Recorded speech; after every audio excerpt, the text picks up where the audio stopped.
Sci-fi! Yeah! Come on. All right. Sci what? Sci-fucking-fi. This is Lee from After the Burial. I'm blowing it up on Capital Chaos.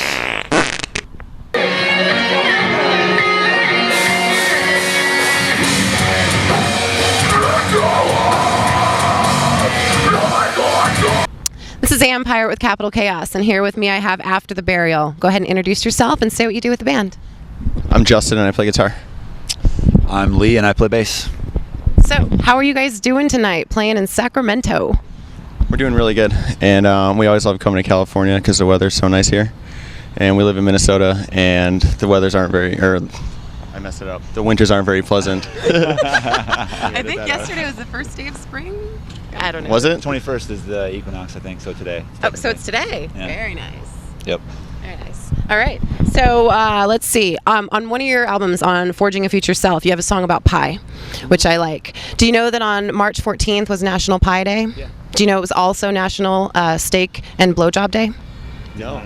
You did not know that? Okay, you need to put that on your calendar. So next year, it's like the dude version of Valentine's Day. When I woke up and heard about it, I was just like, oh man, I gotta go to the store. You know, the whole thing. Anyway. So when I seen that song, I was like, oh, that's so cool. It goes in the holiday, but we weren't here together. All right, let's talk about some of your equipment, because I know you guys do 7-string, 8-string stuff. How did that come about? Because it's extremely different and amazing. Thank you. Well, it all started when we wanted to start tuning lower, and it made more sense for us to add a string to our guitar, as opposed to just detuning the ones that we had. I'd played 7-string for a really long time, and yeah, we were just intrigued by the 8-string sound, and I'm really happy that we made the switch. It gives us more of a range to pick from when we're writing. And actually, it was a little tricky with the bass because we weren't sure what to do with the bass as far as the tuning went, and maybe Lee can elaborate on that a little bit. Yeah. Like he said, they were wanting to go lower, and when we started doing rare form, well, before we talked about using the 8-string guitars, we're like, what are we going to do for bass? You know, it's low tuning, we want to go lower, and it took a while, and a few different string companies, but for most of the songs on that album, it's I've tuned it down. It's a whole octave below the 8th, which is a half step from standard, so it's F natural. It's big string. It's a 175 on a 35-inch scale, so. It's big.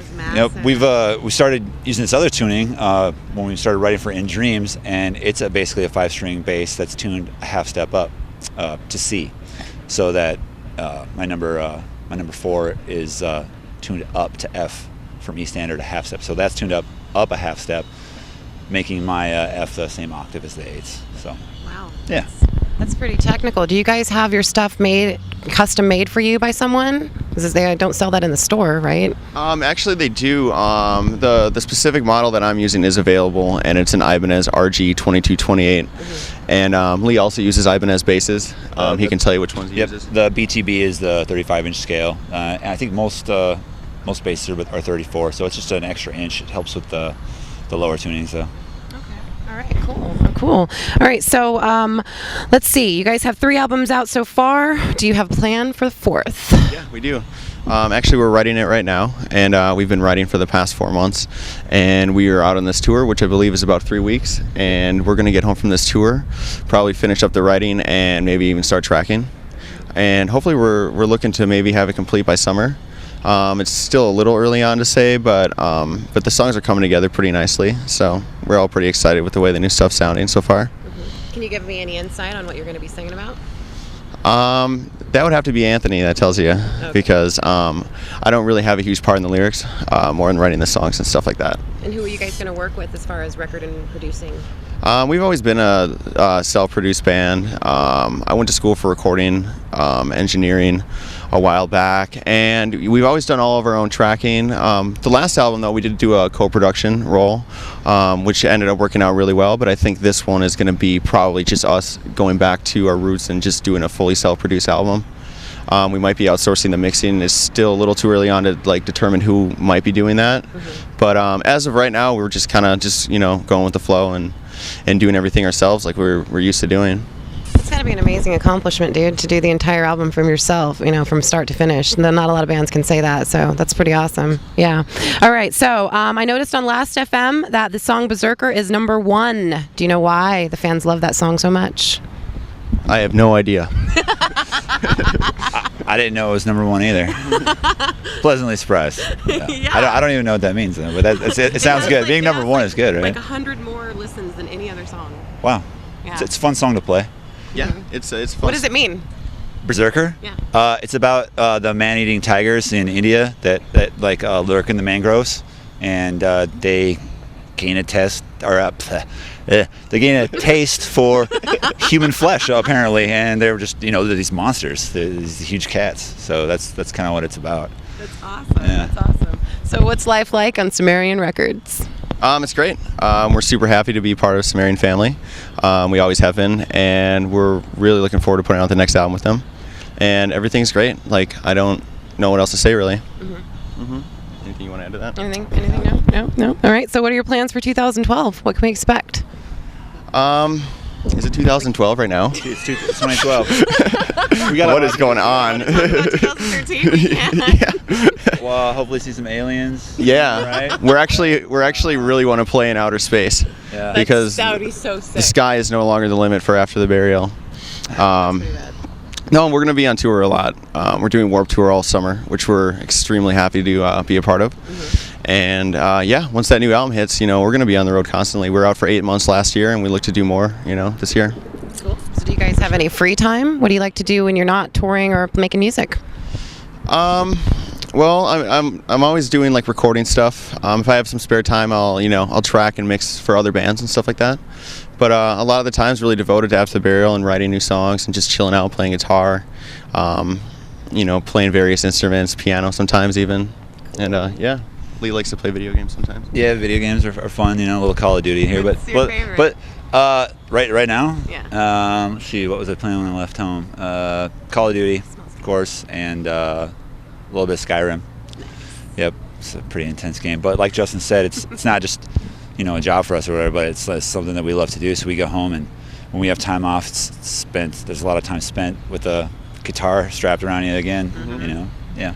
It's a lifestyle. Yeah. So what are some of the bands that you're listening to now outside of the bands that you're touring with? What are some of your favorite stuff to listen to? Like this, it's really like the same stuff I've been listening to for as long as I can remember, like Pantera, Machine Head. Nice. Dream Theater, Meshuggah, all sorts of stuff. From the 2 tracks I've heard so far, it sounds great. I love it when they put out new music. They're one of my favorite bands. So, other than that, just a lot of older stuff. Dying Fetus is like one of my favorite bands, and I still listen to all their albums, on a regular basis. So, I can't think of anything like brand new that I'm like spinning right now, but definitely the older stuff always has a spot in my rotation. That's cool. Yeah, I'm listening to completely different stuff. Well, not completely, of course. There's staples like you said, Dying Fetus, Pantera. But for new stuff, for me, that new Mastodon album is great. I can't stop playing that. And I've been listening to a lot of Devin Townsend's side project stuff. Like it's this album Addicted. I've been jamming that a lot too lately. It's like something different. But besides that, staples for me like Faith No More and Jane's Addiction and The Police. So just stuff like that. That's cool. That's cool. So if you could have a lineup of any band in the world that you could play with, dead or alive, who would it be? That's tough. If I have to make up my mind in like 2 seconds, I would just say 3 bands. I would say Meshuggah, Pantera, Metallica. That'd be sick. I'll play that show.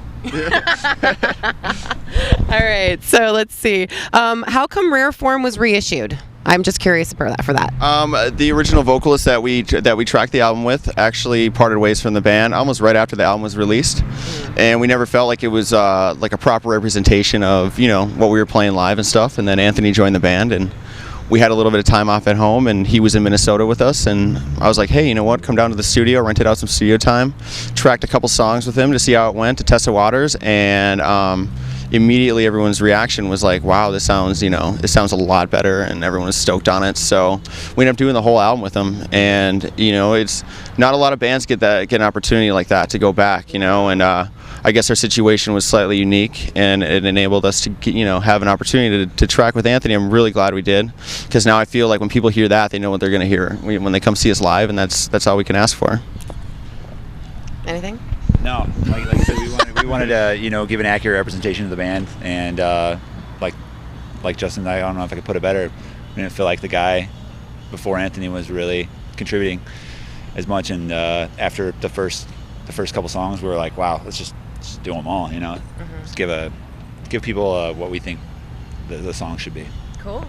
All right. Well, I want to thank you guys so much for taking the time to meet with Capital Chaos. I'll go ahead and give you a moment right now to go and speak to your fans, let them know what's going on, and here's your time. Okay. Be sure to come out and check us on Warped Tour all summer, because it's going to be crazy, and we can't wait to get out and, you know, be a part of it. Hello, human scum! This is Odorous Urungus commanding you to continue watching Capital Chaos. They support Guar and anal rape and all kinds of wonderful things.